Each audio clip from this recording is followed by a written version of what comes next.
Hello guys, magbi-video tayo ngayon.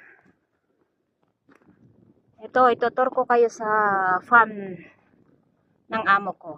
Ito yung mga puno ng olives tree.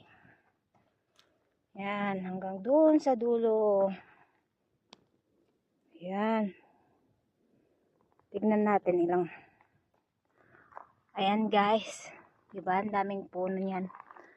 Ito yung olives tree. Ito yung kinukuha na ginagawa nilang olive oil. Pero hindi ngayon ang panahon ng olives na mag-harvest. Ayan guys, diba ang dami. Katatapos ko lang nag-spray ngayon dito ng damo. Ayan guys. Bababa tayo. Ang init ngayon. Ito naman po yung figs tree dito. Yung brown na figs. Yung pang diabetes. Yan. Tapos nang na-proning mga to. Yan na lang. Nilinisin lahat yung branches. Ito naman yung iniiwan ng amo ko na tubig para sa mga bird daw. Yan guys. Punta tayo dun sa baba. Yan po guys yung mga plums tree. Nandyan sa baba. Punta tayo doon. Maglakad-lakad ako.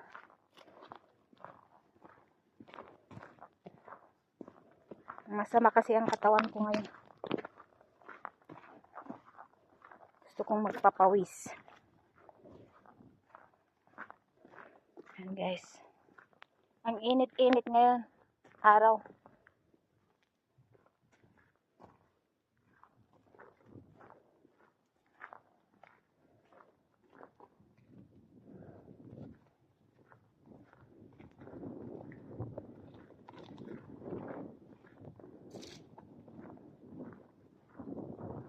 Ito naman yung puno ng raspberry. Ayan. Ang laki no.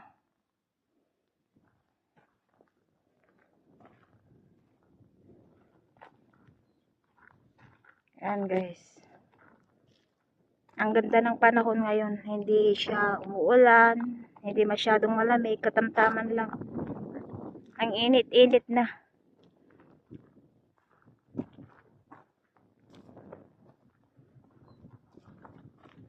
Ito naman po yung mga plums tree. Ayan guys. Ganyan po ang plums tree. Pag wala pa silang leaves, ganyan.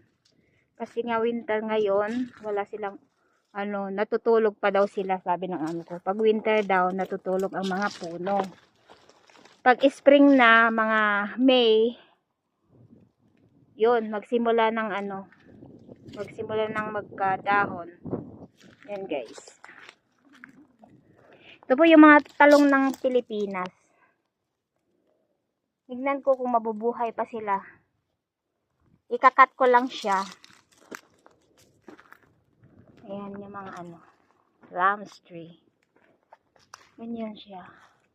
Yan po na bumubunga yung mga ganyan, kaya hindi namin pilitas ay kinat. Yan, yung mga ganyan niya. Yan, namumunga yung mga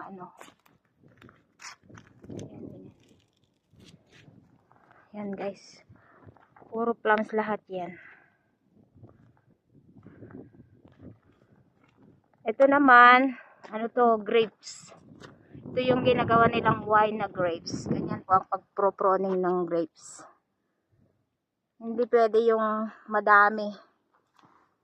At saka kailangan din putulin every year ang mga grapes, mga puno, para hindi mabilis na mamatay. Yan guys. O diba? Pag nagkalips ng mga to, ang ganda-ganda ng tignan, lalo na pag may bulaklak. Yan guys. Ito naman, apple tree. Nag-iisa dito, sa parte dito. Puro plums lahat ang nandito.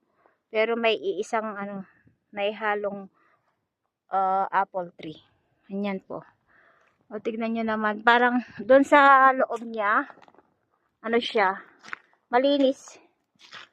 Ganyan, dapat malinis dyan. Para makahinga yung puno pag may leaves na. Ganyan, walang sanga dyan sa gitna. Ayan, kita nyo ba yung mga yan?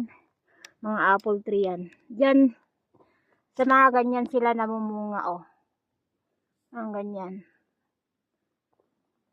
Yan, guys.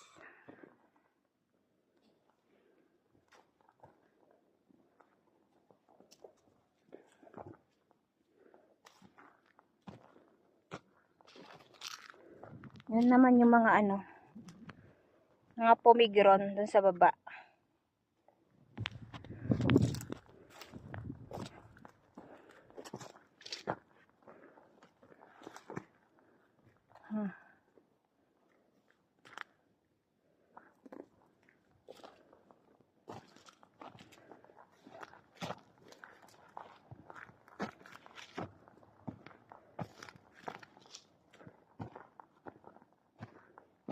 Yan, mga plums din yan.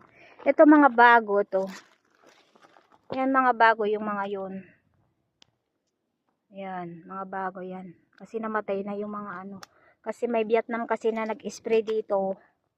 Pinatay lahat. Pati puno, in-sprayan niya ng pangdamo. Kaya bago lahat yung mga yan. Ayan.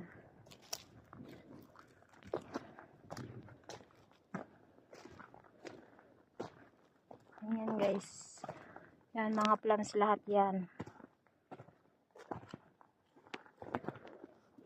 Ang sarap-sarap ng bunga nitong plums na mga to. Ito yung yung purple ang kulay na matigas, crunchy siya pag ready. Hindi yung hindi soft. Itong bunga nitong plums na to, oblong siya. Hindi namin nakuha. O ganyan o. Tingnan niyo.